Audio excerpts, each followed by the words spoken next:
पहुंचा तो वहाँ जो है खाने के लिए मोटू उतर गया, क्योंकि वैसे भी वो समोसे के चक्कर में उतर गया। और उसके बाद समोसा ढूंढने के चक्कर में आगे निकल गया, तब से ट्रेन चल दी। और कहता है पतलू सोचने लगता, जब ट्रेन चल दी तो सोचने लगा दूसरे बोगी में मोटू और पिछले वाले बोगी में पतलू। अब कहने लगा पतलू, हे भगवान, पता नहीं कहाँ मोटू रह गया। अरे उसको कोई ढूंढो भाई, वो मोटू किधर गया। तभी जो है दूसरे बोगी में मोटू बेचारा रो रहा है, ओ हो और बच्चों खाने बैठे की बत्ती नहीं जलती, समोसा हो और बच्चों मुझे समोसा चाहिए हो। तभी जो है आरा में जाके ट्रेन रुकी।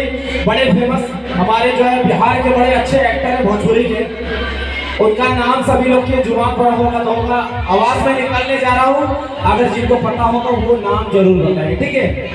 जैसे ही मोटू जो है आ रहा है स्टेशन पर उतरता होता ओ हो, तभी उधर से आते हैं कहते हैं, अरे मोटू, अरे कहाँ भैलू, अरे तू कैसे बिहार में हुई।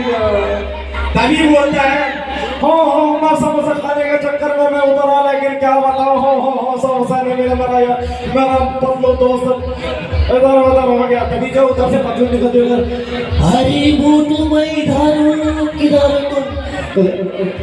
अरे मोटू देखा तो हर मीटर होने वाले, चला तभी उधर से जो है डॉक्टर झटका आते और कहते हैं, ओ मेरे यार, मेरे दिलदार, अच्छा लगा तो जोरदार तालियां बजा देना। अच्छा जो मैंने आवाज निकाला बिहार के कितने लोग जानते हैं उनका नाम? उनका नाम है आनंद मोहन जी, बड़े फेमस कॉमेडियन है। चलिए इस बात को यही रखते हैं, हम लेकर चलते हैं आकाशवाणी का बापा चैनल सीधा प्रसारण चैनल से। तो वही चलिए, इसके बाद मैं नजारे की आवाज सुनाऊंगा, लेकिन